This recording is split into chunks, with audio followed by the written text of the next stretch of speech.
আসসালামু আলাইকুম। আপনার এনআইডি কার্ড দিয়ে কয়টি সিম রেজিস্ট্রেশন করা হয়েছে এবং কোন কোন নাম্বারে এনআইডি কার্ড দিয়ে রেজিস্ট্রেশন করা হয়েছে এই ভিডিওতে আমি আপনাদেরকে দেখাবো। তাই ভিডিওটি না টেনে সম্পূর্ণ ভিডিওটি দেখুন। আর আমার এই ছোট্ট চ্যানেলটি যদি সাবস্ক্রাইব না করে থাকেন তাহলে এখনই সাবস্ক্রাইব করে ফেলুন। চলুন তাহলে মূল ভিডিওতে যাওয়া যাক। বন্ধুরা, প্রথমে আপনাকে চলে যেতে হবে ডায়াল প্যাডে। তো আমি ডায়াল প্যাডে চলে গেলাম। ডায়াল প্যাডে একটি কোড ডায়াল করতে হবে। সেই কোডের মাধ্যমে জানতে পারবেন আপনার এনআইডি দিয়ে কয়টি সিম রেজিস্ট্রেশন করা হয়েছে। তো কোডটি আমি ডায়াল করছি *16001#। তো সেন্ড করলাম।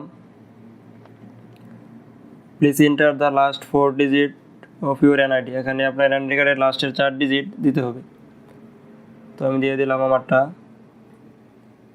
তো সেন্ড করলাম। You will get an SMS on thank you Grameenphone. এখন একটি SMS আসবে। তো SMS চলে এসেছে। টোটাল 1 জিপিপি প্রিড।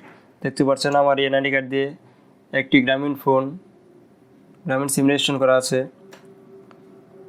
তো এইভাবে আপনারা আপনাদের এনআইডি কার্ড দিয়ে চেক করে নেবেন কয়টি সিম রেজিস্ট্রেশন করা আছে।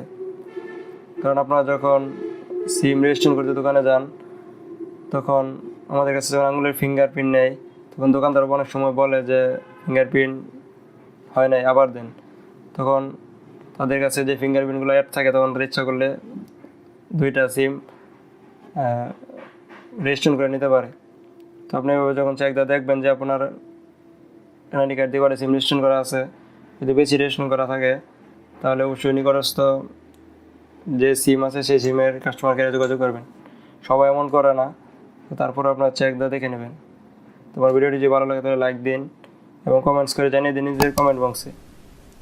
এবং আমার চ্যানেলটি সাবস্ক্রাইব করে পাশে থাকা বেল আইকনটি বাজিয়ে দিন, যাতে করে পরবর্তীতে নতুন কোনো ভিডিও আপলোড দেওয়ার সাথে সাথে আপনারা পেয়ে যান সবার আগে।